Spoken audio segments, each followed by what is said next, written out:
Now that's the first part of the talk really presented in relation to the period up to the passing of Shoghi Effendi, from the beginning of the century, the pattern of three processes taking place. They're really three processes, as two parts of one. Outside the faith, there are two things happening, both of which relate to the breaking down of the barriers among human beings. One of these processes is generally seen as being very destructive, and it's usually also very uncomfortable for human beings because barriers they've been used to disappear. And I don't have to describe what they are, you see it yourselves in the world. Tensions that have existed in the past blow up into wars, into trials that people have to overcome. Then the second part of this process is the broadening of the area of collaboration in the world, and the raising up of institutions in the world, fostering unity and harmony. These two things are happening simultaneously outside the faith. And naturally, the faith is aware of it, all the Baha'is are part of this. But parallel with this, as the Guardian points out, is the process of the faith itself, which is the rise and establishment and perfecting of the present, the gift that Baha'u'llah has brought to mankind. We've got to a stage in evolution where there is a sudden advance forward.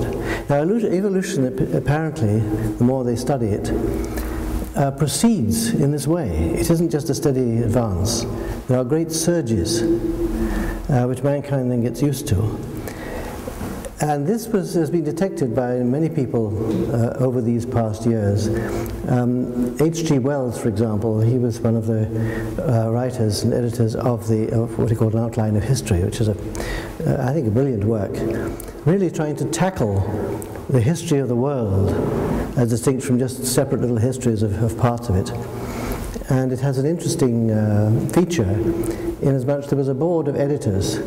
And every now and again you find that some of the editors didn't agree with what had been finally done, so you have a little footnote about commenting that we don't think it was quite like this, it was like something else, which makes it a very interesting book. But this book presents towards the end this concept of mankind having reached a new stage in evolution. And they point out, Wells points out, that there's no reason why Homo sapiens, as a whatever it is, should survive any more than anything else. The dinosaurs went out. History is full of species being destroyed and changing and coming to being. So he points out this point of human history requires mankind to make an enormous step forward. If not, it'll just drop out of history. Now, he was very hopeful when writing that volume, but later in life he wrote a second smaller history book, and he warns us that he's an old man by this time, but he's very much discouraged. He says, as far as he can see, there are a few human beings are going to seize the possibilities, to understand what is happening to mankind and rise to the challenge. But he fears that the vast majority won't bother about it.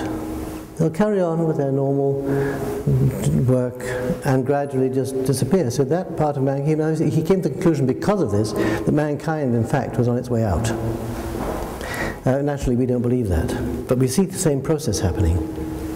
It isn't just that many people oppose the unity of mankind, but vast numbers of people aren't interested in that. They're interested in their own particular little businesses, and they go away at that, ignoring the effects on the rest of mankind.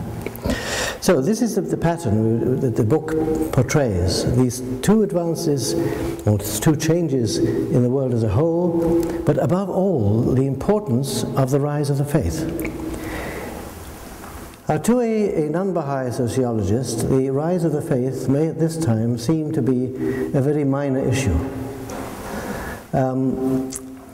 But it's like the beginnings of almost everything. The very beginnings are almost imperceptible.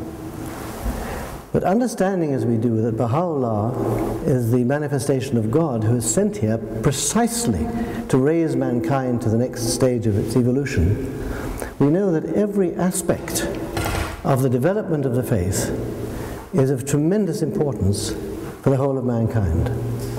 And that really is also what this book is about. The central theme of this book is about the rise and establishment of the Baha'i order in this period of the 20th century. We got as far as last time as in history as the passing of Shoghi Effendi. How many of the friends here actually were Baha'is during the time of Shoghi Effendi? You put up your hand, anyone who was? 1, 2, 3.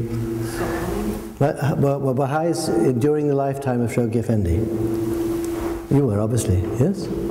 But I did not see him. No, you don't have to see him. Just how many Baha'is are here from that period? Before, how many were Baha'is now before November 1957? 1, 2, 3, 4, 5. Yeah, you see, it's not a lot. 5. It shows how much the faith has grown since those days. But it was, of course, to the Baha'is of that period, the passing of the Guardian was completely unexpected and absolutely shattering. And this period immediately following the passing of Shoghi Effendi is of tremendous importance in the history of the faith. One couldn't see it approaching, but looking back you can see certain things that the Guardian did. And Ruhiyya Khanum said he himself didn't seem to foresee his passing, and I was consciously, and she should know, he was talking with her. But his action, for example, in one of his last messages, in referring to the hands of the cause as the chief stewards of Baha'u'llah's embryonic world commonwealth, was crucial to the unity of the faith. Now, it wasn't that he appointed them as that. He simply said that's what the hands are, and they would have been so if he continued to live. But you see the significance of that title when he died. A steward is someone who's in charge of the place for the boss. And if the boss isn't there, or he dies and the heir can't take over, he keeps running. He's running. And that's what the hands did. And they're the chief stewards, because there's another place where the Guardian refers to the National Assemblies as stewards of the Baha'i World Commonwealth. So these were the chief stewards, which again is important because it let the National Assemblies know where they should turn. Now, we saw Ruhiyya Khanum at that time and marveled at her strength, because as anyone could see, she'd be absolutely shattered at such an event. I mean, he wasn't only her guardian, he was her dearly loved husband, and they'd gone through very hard times together. And she just simply drew together everybody. She stood at his grave anointing the friends as we went by his funeral. She was the one that gathered all the hands together and persuaded them to meet in Bahji. I don't think they had any resistance to doing that, but she had to get them together. And it wasn't easy because the faith was still very much both Eastern and Western. The laws of the faith which had been applied in Iran had mostly not yet been applied in the West. So even the hands of the cause had to recognize that the Guardian had applied the laws and principles of the faith in accordance to the stage of development and the capacities of the Baha'is in the different parts of the world. And that took quite a bit of rethinking. I've heard her say several times more recently, however, there were two things which upheld her after the Guardian passed away. One was some years before, I think it was years before, some time before anyway. One day the Guardian, when writing or at his desk, suddenly said to her, "What will you do after me?" And she was horrified. She said, "Choki Effendi didn't say that." Well, he was a young man still. He was desperately upset that he was talking about his dying. And he just ignored her protests and said, "You will travel and encourage the friends." He did, then he went on to some other subject. I don't know whether it was an instruction or just he saw what she would do. And of course that's where she felt she should do that after he passed away. When they were in London, the Guardian had been ill with Asiatic flu. And he'd been working hard on the maps of the 10-year crusade. And he had a tremendous burden with the 10-year crusade. It had been going wonderfully at first, then it was slowing down. He was very worried about it. And he was exhausted. And he suddenly said to Ria Khanum, "I can't go back to Haifa. I won't go. You must go ahead of me and you'll know what to do." And again she was rather taken aback, but at that point it seemed to her that she was going ahead of him and would do it. But she knew afterwards this had a more profound implication, and again strengthened her that he should say, you will know what to do. So she gave her the confidence to gather the hands together, to encourage the Baha'i world to turn to the hands. And all the way through the ministry of the custodians, the hands were encouraging the friends, stimulating them, and preserving the unity of the faith, because it was very difficult. There were Baha'is discussing in all sorts of ways whether there would be a guardian or there wouldn't be a guardian, and could get very het up about it. And so the hands kept on saying, "Don't speculate." And that they held the faith together in that way, and then eventually handed over to the Universal House of Justice. There was the event, of course, of the breaking of the covenant by Charles Mason Reamy in 1961. That one of the hands should break the covenant was an incredible experience. And they really didn't know what to do. It's well worth reading that book, The Ministry of the Custodians, which Rahir Khanum wrote, simply because it gives you a picture of how things that were happening and how the hands had to cope with things in those days. That was the first big blow, was the passing of the breaking of the covenant by Mason Reamy.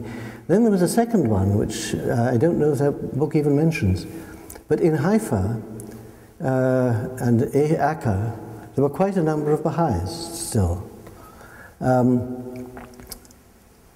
When I went there first in '61, it was a very funny situation when there was a meeting of the community. I couldn't put my finger on it, but it just felt a bit strange. And then we found out what was happening. The covenant-breaking members of the family had infected a number of the Baha'is living in the Holy Land. And one day in 1962, it's shortly before the election of the House of Justice, one of the very loyal Baha'is from Haifa happened to go and visit one of the Baha'is in Akka and found him sitting having tea with a whole lot of covenant breakers. So it was clear that the loyal Baha'is in Akka, or some of them, were just, hand in hand with the covenant breakers. So at that point, the hands had to interview all the Baha'is living in the Holy Land. The Baha'is had been there for a long time. And the majority of them persisted in their attitude and were expelled from the faith. Now this was a problem the hands didn't need at that particular point. But it gives you an idea of why the hands were so desperately eager that nothing should interfere with the proper and pure election of the Universal House of Justice. So they went to every single extreme to be sure that nothing would go wrong, and nothing did go wrong. One problem was, I think there were one or two Baha'is had obviously started traveling around the world, giving talks everywhere and giving money for haziras and so on. It looked very nice, and Baha'is were very happy to have been given haziras and so on. But it was quite clear, knowing from Haifa, knowing who these people were and what their attitude was, They were, as it were, sort of tacitly electioneering to be elected to the House of Justice. And the Hands worried. Said, what should we do? Should we say something? But that's an interference. So they decided they could do nothing. They had to leave it to God. And the result, I think, showed the wisdom and the common sense of the members of the National Assemblies around the world. Because these people who had been doing this, nowhere near elected. So there was everything went straightforwardly without any problem, and they had the House of Justice. And once the House of Justice came into being, of course, immediately the hands of the cause of God turned to the House of Justice. I remember a meeting where Paul Haney, who was, as it were, looking after the funds for the Hands, came and met with the Universal House of Justice and explained, there were funds around, and at that point handed over $100,000 to the House of Justice to get on with while we were getting things sorted out. And all the time, therefore, the Hands just kept things running, ready to hand anything over at any time, as soon as the House of Justice was ready for it. The House of Justice used to meet with the Hands regularly to discuss problems. There was I'm giving you these little side issues, as it were, just to give you an explanation of the sort of things that had to be coped with and how the Hands helped the House. There's a village in Jordan called Adasiya, and it was founded actually on land which was meant to be endowment land for the support of the Shrine of Baha'u'llah. And this was a beautiful Baha'i village with a local spiritual assembly. Abdul Baha went and stayed in the local Hazira, and he called it the Blessed Village of Adasiya. And later, alas, the covenant breakers infected that village to the point that the Guardian said, alas, it has become the accursed village of Adasiya. Now what happened was the members of the family who broke the covenant had the title deeds to Adasiya. And the Guardian said, right, that's their legal property, they can have it. At one point the covenant breakers were trying to get a lot of the title deeds, and he said, you can take anything, but I must have the shrines. He held the shrines in his hand because he had to protect them. But Adasiya was one of the bits of property that went into the hands of the covenant breaking members of the family.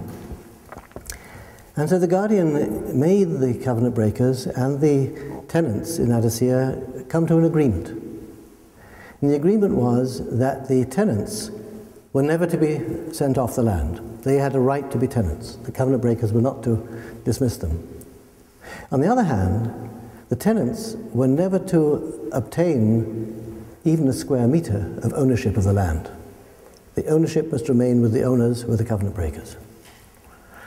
Now what happened at this point, after the election of the House of Justice, was that the covenant breakers had fled away from Jordan, and the Jordanian government had nationalized the land, and were giving the land of former landowners to the tenants. And so the tenants in Adasiya wrote to the House of Justice and said, can we accept this land from the government? And then the House of Justice consulted with the Hands of the cause, and we had the whole background, and answered the tenants, said no, the Guardian has insisted this agreement be signed and you must remain true to it. You cannot accept a square meter of that land. If they allow you to continue to farm there, God bless you, but no, you can't accept it to own it. And the Baha'is of Adasiya obeyed. And it wasn't too long after that that the Palestinian Liberation Organization moved into the area and drove out the people from that area, and the Baha'is went and lived in another part of Jordan, and that became a little center of attacks on Israel. But it was this knowledge of the past that was so valuable from the Hands to the House of Justice to know what to answer in particular situations like this. And there are lots of these things happening. You don't find them in Baha'i News because it was a local problem.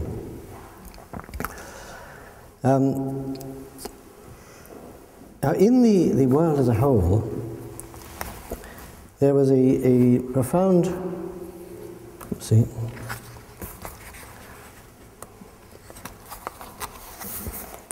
development had taken place in the attitude of human beings through this first part of the century. I hope to get the right one here. Where are we?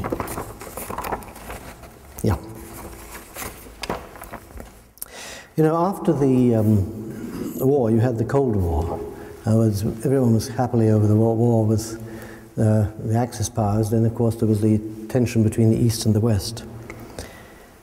And I'll read you this passage from, I'll read you more than I originally intended because I think you need to see the whole picture. It's on pages 88 and 89 of this book. It says, since the driving force of colonialism itself was economic exploitation, it was perhaps inevitable that most movements of liberation assumed a broadly socialistic ideological cast. Within only a few short years, these circumstances had created a fertile ground for exploitation by the world's superpowers.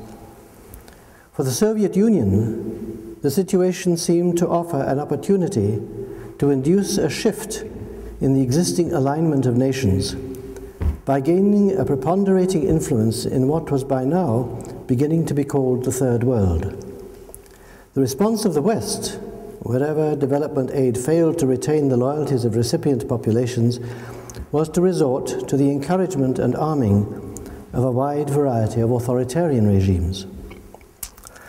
And as outside forces manipulated new governments, attention was increasingly diverted from an objective consideration of developmental needs to ideological and political struggles that bore little or no relation to social or economic reality. The results were uniformly devastating.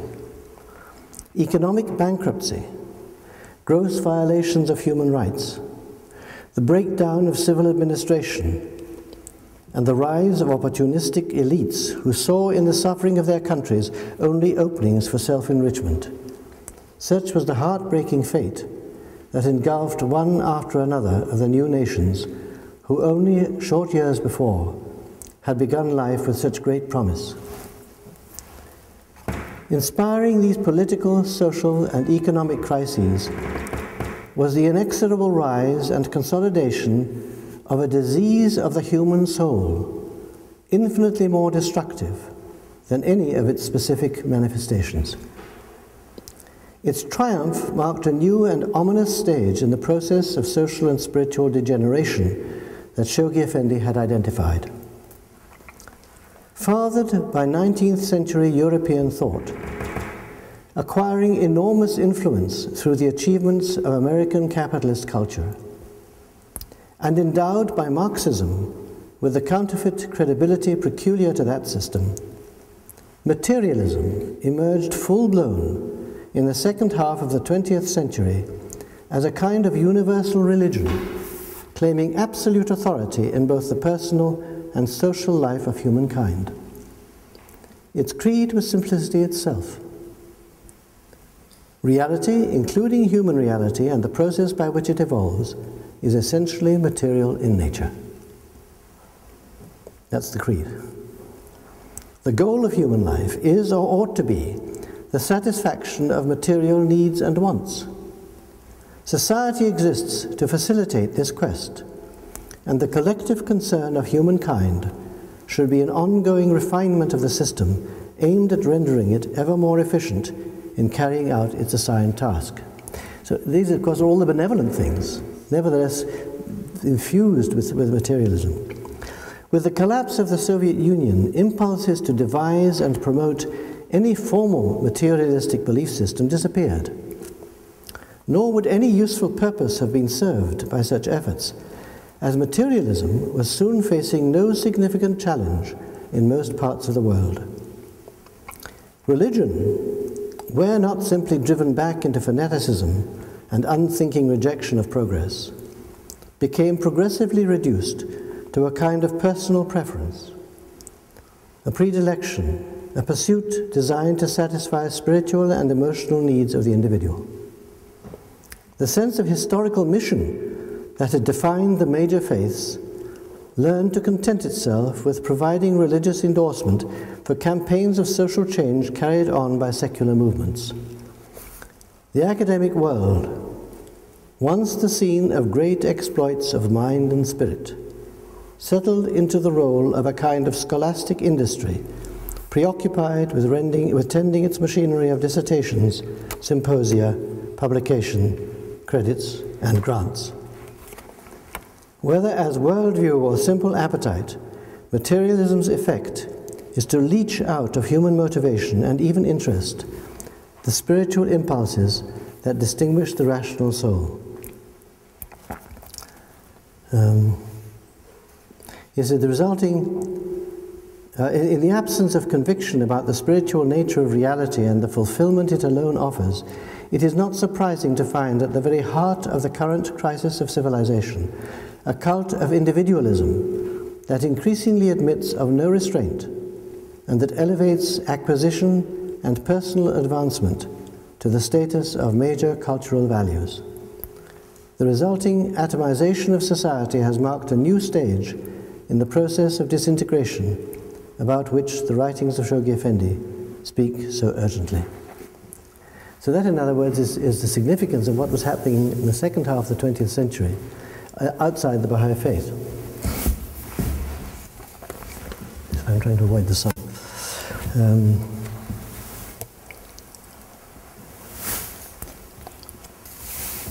Now the victory of the 10-year crusade and the election of the Universal House of Justice are in themselves an extraordinary turning point in the history of mankind. People don't talk much about it nowadays, but of course there was a prophecy of Daniel, which used to be referred to before the end of the crusade, of the tremendous significance of this time.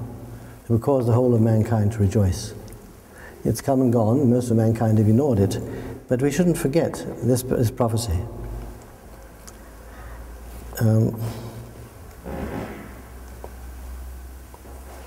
Now, for some 37 years, the cause progressed along two tracks. One was expansion and consolidation, and the second was increasing influence in society. In other words, the first is really ourselves and gathering in more mankind into the faith, training them in the teachings, upbuilding Baha'i laws. The second is doing what we can to aid mankind by sharing the message with them so far as they can absorb it and affecting the way that human beings deal with their problems. I think it was as long ago as the constitutional movement in Iran, where, or maybe later, I think certainly in the time of Abdu'l-Baha, that he commented to some people that, look, even if you don't accept the claims of Baha'u'llah, try the system that he recommends. If you don't like it, you can always give it up. But this is there for you to try. Try it. He said the same thing about war once. But, you know, it's mankind has been fighting throughout its history. We should at least try peace. If it doesn't work, we can always go back to war again.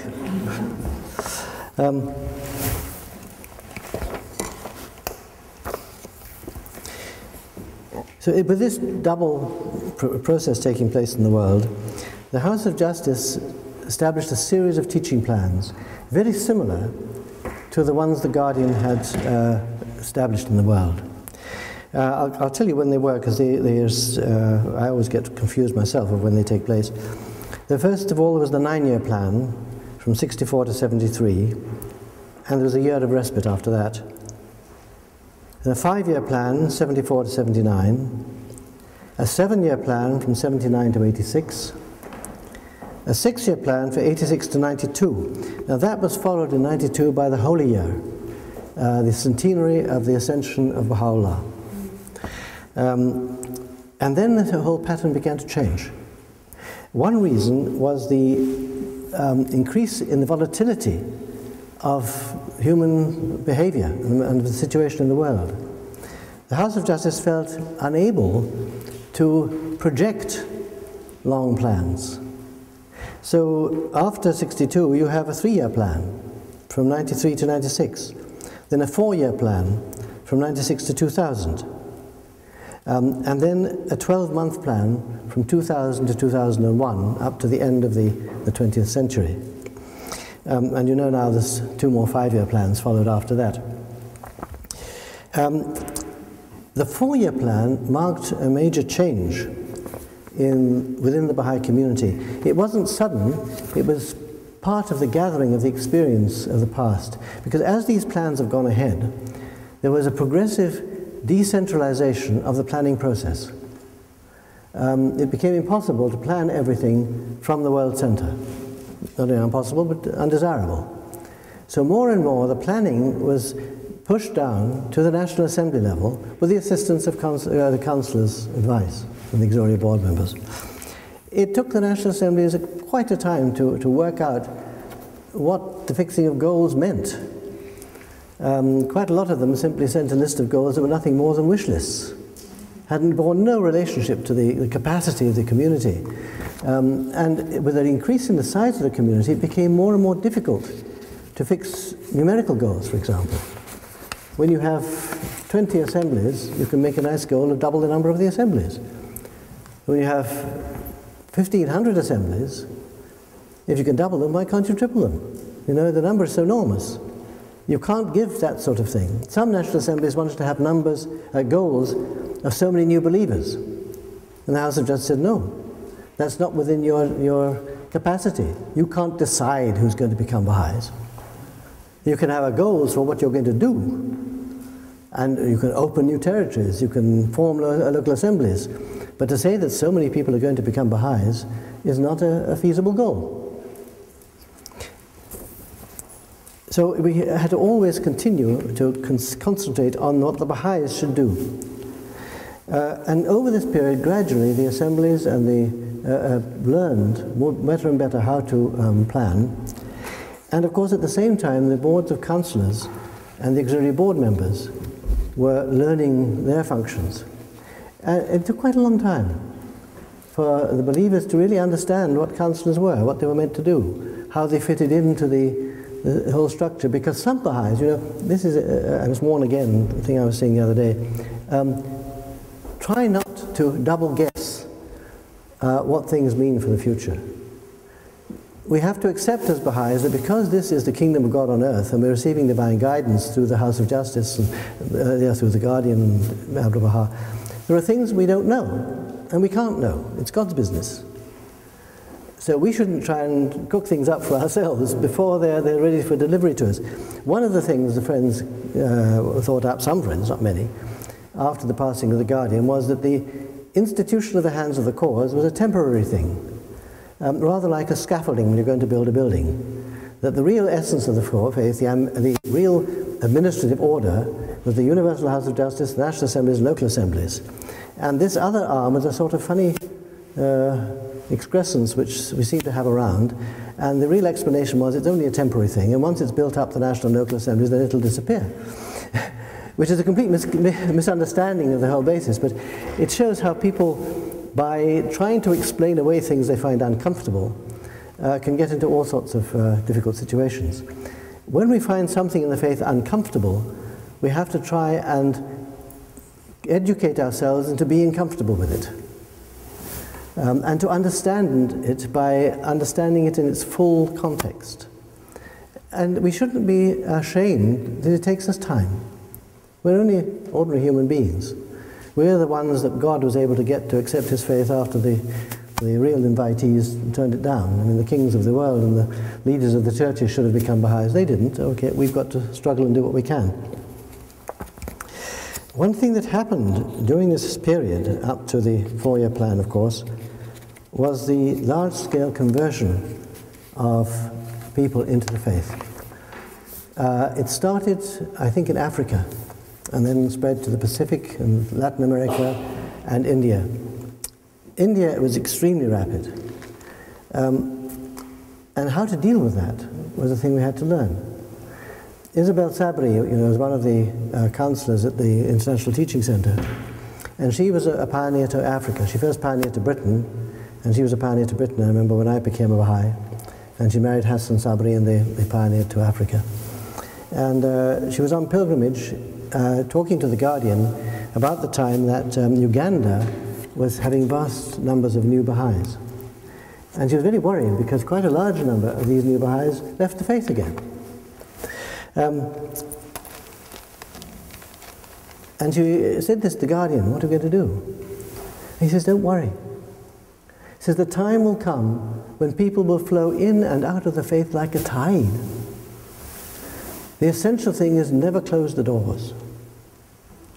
In other words, we should accept that some people, it isn't that the ones who take a long time to accept the faith are necessarily deeper than the ones who accept them in 2 days. It's just that different people react in different ways. And people change their minds, and they're free to change their minds. So we should welcome people. I mean, we don't want to be stupid and say, can you say Baha'u'llah, Baha'u'llah, all right, you're a Baha'i.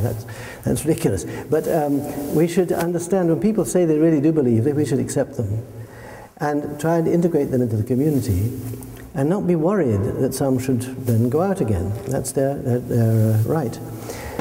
But we have to know how to consolidate the community as it grows. And this is the big difficulty. Isabel said one day it was rather like water going into the desert, because the pioneers would teach a number of Baha'is, who would teach a lot of other Baha'is, who would teach a lot of other Baha'is, and each stage knew less and less and less about the faith. And so you ended up with communities that called themselves Baha'is but knew virtually nothing about the faith, and therefore their lives as communities didn't change. And people would say, well, what are we Baha'is for? It's the same as it was before. That was some of the reactions. On the other hand, in some cases, the conversion was surprisingly profound. There's a story even in Sweden of, there's a newspaper notice about an unusual man living in a certain area who fasted every year. And as I said, when he fasted in the spring, the Baha'is were interested in this and got in touch with him. And he was thrilled to bits to learn the Baha'is in Sweden. He had become a Baha'i when he worked in Chicago at the time of the building of the temple. And he'd gone back to Sweden, and there were, as far as he knew, no Baha'is in Sweden. And for all these years, all he really knew about the faith was its greeting was Allahu Akbar, that they had prayers, and there was a fast once a year. And he faithfully kept the fast all those years, knowing he was a Baha'i without knowing anything more about the faith. And every now and again you'll find a community like that which accepts the faith, gets the essence. In other words, Baha'u'llah is the manifestation of God for this age and I'm his follower. And they'll stay like that for years and years until someone gets in touch with the poor soul and they come into the community. So there are people who will cling on like this, but most human beings, if they can't do anything with the belief they've got, tend to wander off into other activities. So the great thing that communities have to learn is how to simultaneously teach the faith, consolidate the faith of the new believers, and bring them into the workforce of the community. So that new believers aren't a burden, they're an added strength. And this is really what started in the four-year plan. The 12-month plan, which followed that, was to bring into the community's understanding the vital importance of the education of children. So many communities have lost whole generations of children, partly through a misunderstanding. We know very well that nobody should just follow blindly the religion of their fathers. This is, Abdu'l-Baha says this again and again. That's true. But it doesn't mean to say that parents should not teach their children the faith. Parents surely teach their children all the truth they possibly can. Why would one hold back from one's children the most important truth you know? Now, the way you teach the children, the way one encourages the children to think for themselves, to understand, to question what you're telling them, to really understand the faith, this is vital. But it isn't indoctrination to teach one's children the faith. It's giving them the truth that one has. And sooner or later, as you know, about the age of 15, the children have the responsibility to take the burden on their own shoulders. And then, some do, some don't. And we should continue with the connection with the children. I mean, simply because children don't become Baha'is doesn't mean they aren't our children anymore. And you can't break these links. There's all sorts of links one establishes in life which remain. I remember talking once to a mother whose daughter had been married, and they had a child, and then they were divorced. And the former husband of the girl said to the grandmother one day that they were no longer related. He wasn't divorced. He said, "What do you mean we're no longer related?" He said, "That's your daughter, isn't it? The little baby." He says, "Yes." "Well, it's my granddaughter. Marriage is broken, but not the fact that your daughter is my granddaughter." So in life you build up connections which just can't get severed. There are relationships, and there should be one thing about one's family, I think, is a blessing, is that one never really loses touch with one's family. People you meet in the street and you talk about the faith to, you may never see them again. But thank God our family is somewhere around, so it's never too late. One has this link with the family, one's extended family. But this business of teaching the children is so very important. The House of Justice had this whole 12-month plan concentrating on the teaching of children before it moved into the first 5-year plan. Now, the revelation of Baha'u'llah, of course, is for the whole of humanity. It's not our religion. And it's our responsibility to share it with mankind and to use the teachings as well as we can in our participation in the troubles and activities of mankind. The persecutions in Iran, which suddenly burst out with such renewed vigor in 1979, produced a tremendous education of the national spiritual assemblies around the world. People who had no skill in diplomatic work, probably just ordinary citizens going about their business, suddenly found that the House of Justice said, "Please go and see the Prime Minister and say so and so and so and so." This was very difficult for a lot of friends. They had to screw up their courage to do this sort of thing. But they did it. They struggled, they prayed. And there's a story which I've often told. I hope you haven't all heard it too often. But it's reliance on Baha'u'llah that helps Baha'is do things that we think are impossible. There was this story I'm telling you. There was a case when the House of Justice wanted a letter to be got into the hands of I think it was the president of an Arab country who was visiting Europe. And it asked a National Assembly to get a letter sent by the House of Justice into the hands of the ambassador of that country to give to the president when he was in Europe. So the Secretary of the Assembly had this letter which the House had sent, and he got in touch with the embassy of this country and asked if he could have an interview with the ambassador to hand over a letter. And they said, "Yes, most certainly, we'll arrange that." And nothing happened. He reminded them, and they said, "Well, they haven't been able to do anything quite yet, but..." And he reminded them again, still nothing was happening. And so he realized it's the usual deal, that nothing was going to happen. So he thought to himself, what is it that I haven't done that I could do? And he said, well, I'm at the national office, which is not in the capital. I could at least go to the capital to be where the embassy is. Now, this, you see, is, you might say, a decision of principle, that there's something more you can do, and you can do it. It wasn't really a sensible decision, because if the embassy was going to contact anywhere, it would contact the National Assembly office. But he felt that was something he could do. So he went to the capital, and as he was approaching the gate to the embassy, a lady came from the other side, and he stepped back to allow her to go through the gate first. And she said, "Thank you very much. Is there some way I can help you?" And he said, "Well, actually, yes, I have a letter I have to give to the ambassador." He said, "Oh, well, come with me, I'm his secretary." Now, you see, this is where practicality and faith interlink. That there are things that we know we have to do, and we think we're incompetent, we can't do it.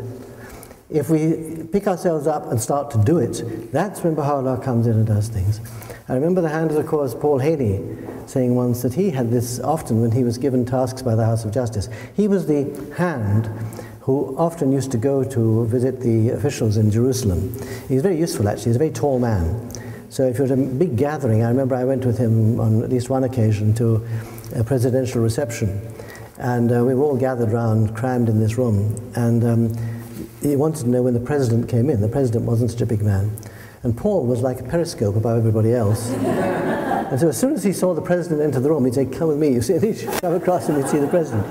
Anyway, so he was used to going to deal with officials. And, but he said once that time and again, the House of Justice would ask him to undertake a particular job. He couldn't see the wisdom of doing this. And he wasn't quite sure it was the right thing to do anyway, I mean, from a personal point of view. But the House of Justice had said, do it. So he said he would begin to do it. As he worked at it, door after door would open in front of him. And it would be fine, and he would go and do it.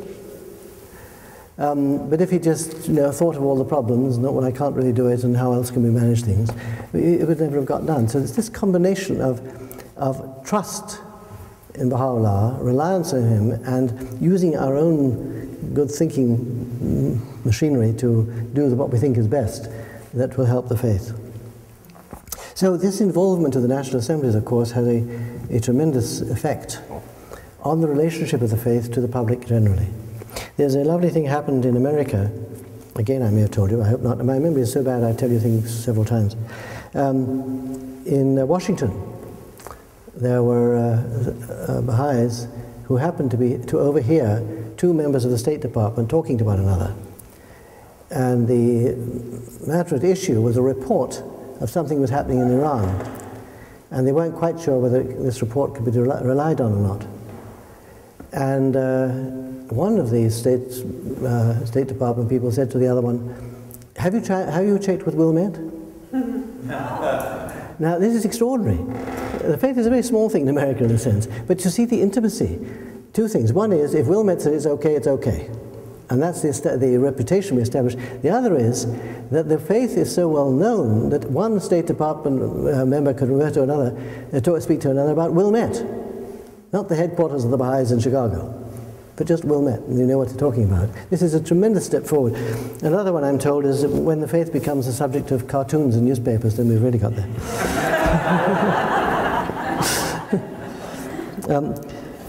Part of the success of the faith, particularly in relation to the United Nations, has been the uniqueness of the Baha'i response to persecution. We aren't the only people in the world being persecuted. There are millions and millions of them. Yes.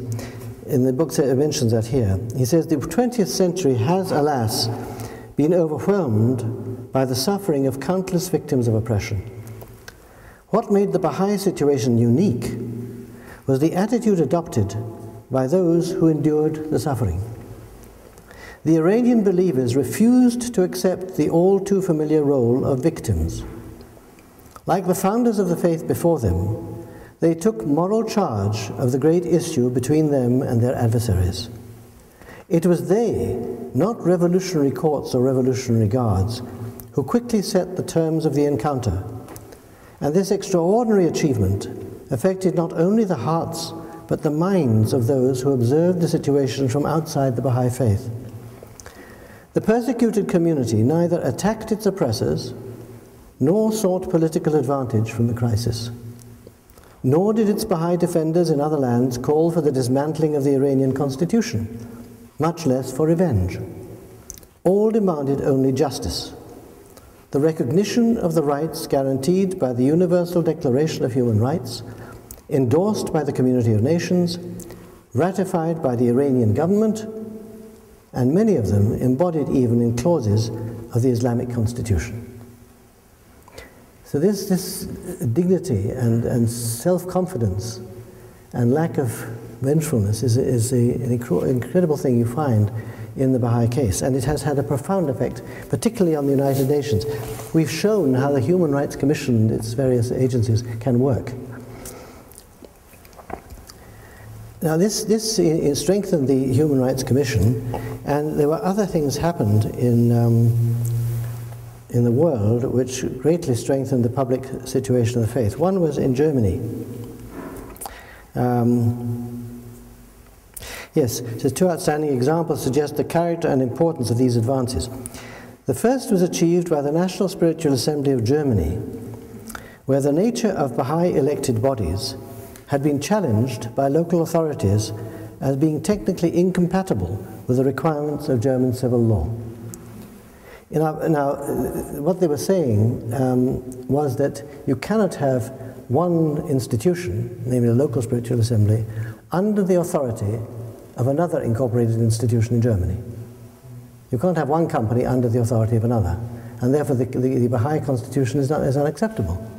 And they were going to disincorporate the local assembly of Tübingen.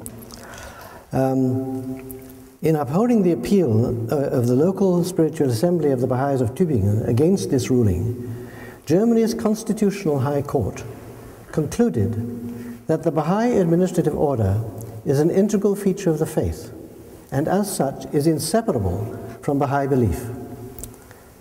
The High Court justified its taking jurisdiction in the case by adducing evidence that the Baha'i faith itself is a religion, a judgment with far-reaching implications in a society where church opponents have long sought to misrepresent the cause as a cult or sect.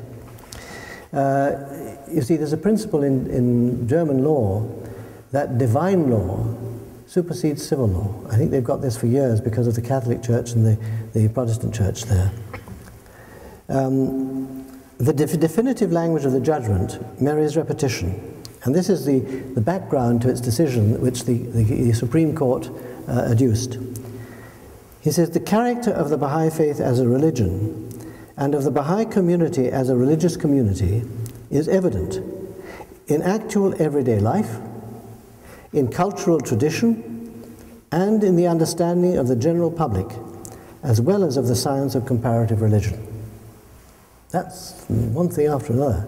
So if anybody says, oh, you're not really an independent religion, here we have a decision of the German Federal Constitutional Court producing all these evidences. And then they said it was left to the Brazilian Baha'i community to win a victory on the field of external affairs that is so far unique in Baha'i history.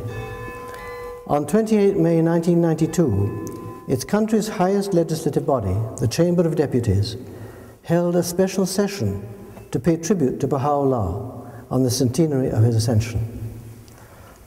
The speaker read a message from the Universal House of Justice, and representatives of all the parties arose, one by one, to acknowledge the contribution to human betterment of the faith and its founder. A moving address by one prominent deputy described the Baha'i teachings as, quote, the most colossal religious work ever written by the pen of a single man. That is the Federal Parliament of Brazil. And Brazil is quite a country. Now, so these things have been happening in this part of the development of the faith. And I'm mentioning them because one tends to forget these sometimes. And they are very, very important in understanding the rise of the Baha'i administrative order in relation to the problems of the world.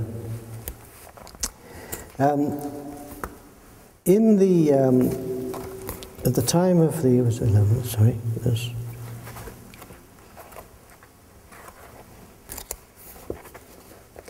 Yeah, do you remember at the end of the century there was a Millennium Assembly held by the United Nations? There were a number of Millennium things organized by the United Nations. And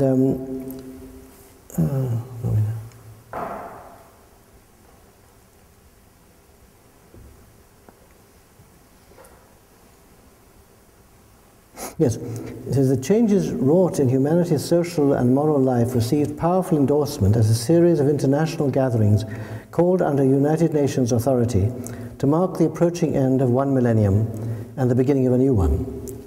On the 22nd, 26th May 2000, representatives of over 1,000 non-governmental organizations assembled in New York at the invitation of Kofi Annan, the United Nations Secretary General. In the statement that emerged from this meeting, spokespersons of civil society committed their organizations to the ideal that, quote, we are one human family, in all our diversity, living on one common homeland, and sharing a just, sustainable, and peaceful world, guided by universal principles of democracy. So shortly afterwards, from 28 to 31 May 2000, a second gathering brought together leaders of most of the world's religious communities, likewise assembled at the United Nations headquarters. The Baha'i international community was represented by its Secretary General, who addressed one of the plenary sessions. No observer could fail to be struck by the call of the world's religious leaders, formally, for their communities to respect the right to freedom of religion, to seek reconciliation, and to engage in mutual forgiveness and healing. And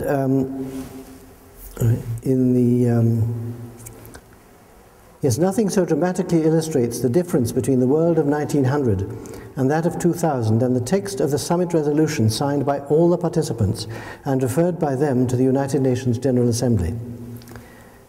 Quote, we solemnly reaffirm on this historic occasion that the United Nations is the indispensable common house of the entire human family, through which we will seek to realize our universal aspirations for peace, cooperation, and development.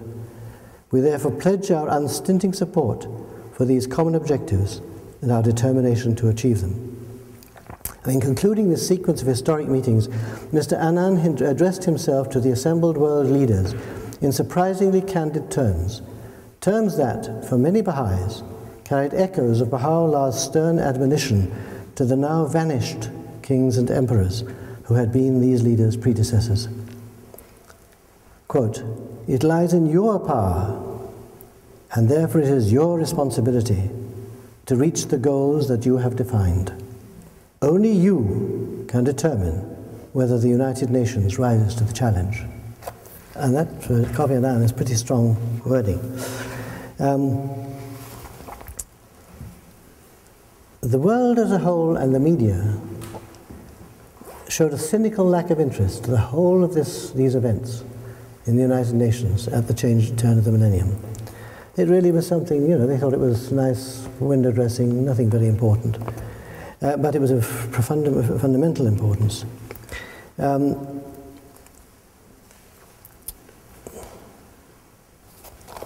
Somewhere.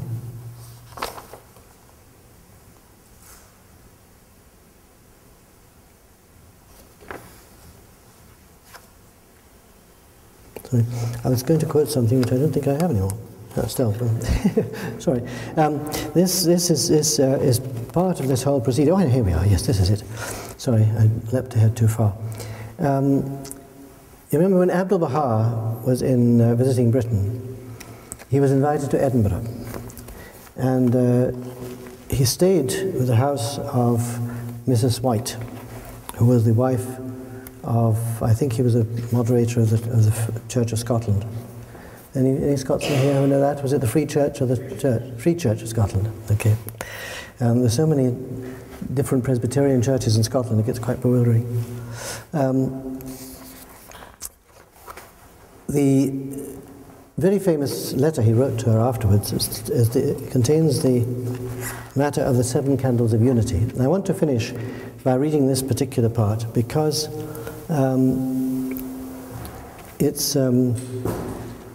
it gives us an insight into the process that's taking place. And Abdul Baha wrote to Mrs. White, O honored lady, behold how that's unity's light, is now dawning upon the world's darkened horizons. The first candle is unity in the political realm, the early glimmerings of which can now be discerned. The second candle is unity of thought in world undertakings, the consummation of which will ere long be witnessed. The third candle is unity in freedom, which will surely come to pass. The fourth candle is unity in religion, which is the cornerstone of the foundation itself, and which, by the power of God, will be revealed in all its splendor. The fifth candle is the unity of nations, a unity which in this century will be securely established, causing all the peoples of the world to regard themselves as citizens of one common fatherland. The sixth candle is unity of races, making of all that dwell on earth peoples and kindreds of one race. The seventh candle is unity of language, i.e. the choice of a universal tongue in which all peoples will be instructed and converse. Each and every one of these will inevitably come to pass, inasmuch as the power of the kingdom of God will aid and assist in their realization. Now, there's a tendency sometimes to think of these as having to come in that order, 1, 2, 3, 4, 5, 6, 7. That isn't so. And this book comments on the fulfillment of these, or the lighting of these candles, in a way that I think is very interesting. Remember, the House of Justice has confirmed that the unity of nations, a unity which in this century will be securely established, causing all the peoples of the world to regard themselves as citizens of one common fatherland, has been established. You just look at the world. This is not a matter of the unity of the states. The unity of states is a different thing. If something happens in China, or they have a tsunami in Indonesia, the whole world's upset and worried about it. Nothing happens in the world nowadays that gets in the news that people don't respond to as fellow human beings of the people affected. So now this has to improve. Everything happens gradually, but at least we got there in this century. Now he says, while it will be decades, or perhaps a great deal longer, before the vision contained in this remarkable document is fully realized, the essential features of what it promised are now established facts throughout the world. In several of the great changes envisioned, unity of race and unity of religion, the intent of the Master's words is clear and the processes involved are far advanced, however great may be the resistance in some quarters. To a large extent, this is also true of unity of language. The need for it is now recognized on all sides, as reflected in the circumstances that have compelled the United Nations and much of the non-governmental community to adopt several official languages. Until a decision is taken by international agreement, the effect of such developments as the Internet, the management of air traffic, the development of technological vocabularies of various kinds, and universal education itself has been to make it possible, to some extent, for English to fill the gap. So that, in other words, whatever the government will eventually choose, the governments of the world will have to choose something because it has to be taught in the schools of the world. That's why it isn't for the Baha'is to decide which is the international language. But in practice, nowadays in many areas it's English. I remember being particularly struck by the statement that when an Italian airliner is landing in Rome, the language between the airliner and the directing in Rome, it must be in English. You can't have lots of people talking different languages in airliners because it drives everyone crazy. And in the country we come from, Louise and I, Switzerland, in practical point of view, the National Assembly always consults in English. It's the only common language. One of the members is German speaking, he doesn't speak French or Italian. So the only way they can avoid translating is to all speak in English, which they all speak. So this is a movement of fact which has yet to be, shall we say, legalized. Now, unity of thought in world undertakings, a concept for which the most idealistic aspirations at the opening of the 20th century lacked even reference points, is also in large measure everywhere apparent in vast programs of social and economic development, humanitarian aid, and concern for protection of the environment of the planet and its oceans.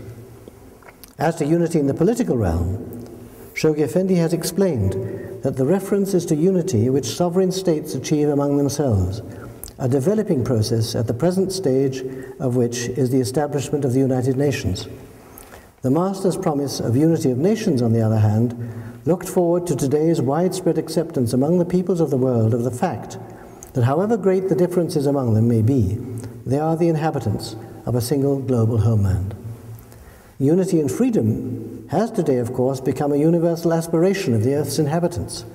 Among the chief developments giving substance to it, the Master may well have had in mind the dramatic extinction of colonialism and the consequent rise of self-determination as a dominant feature of national identity at century's end. Whatever threats still hang over humanity's future, the world has been transformed by the events of the 20th century. That the features of the process should also have been described by the voice that predicted it with such confidence ought to command earnest reflection on the part of serious minds everywhere. Now, this isn't quite the end of the book, but it's basically the summary of the contents of this book. But I do urge you all, when you can get the time among all your other activities, to read through it, because, and also, if possible, when if you haven't already done it, read the Guardian's World Order letters, because when we understand what's happening in the world and the spiritual significance of what's happening, we get less distracted by the world's events from the tasks that we have to perform. The world can be a very worrying place, and there are some things that are ours to worry about, and we can do something about. Others we can't do anything about, and there's not much point in wasting our energy worrying about them. And we have to distinguish that and concentrate our efforts on the focus that the Universal House of Justice has given us. So thank you very much.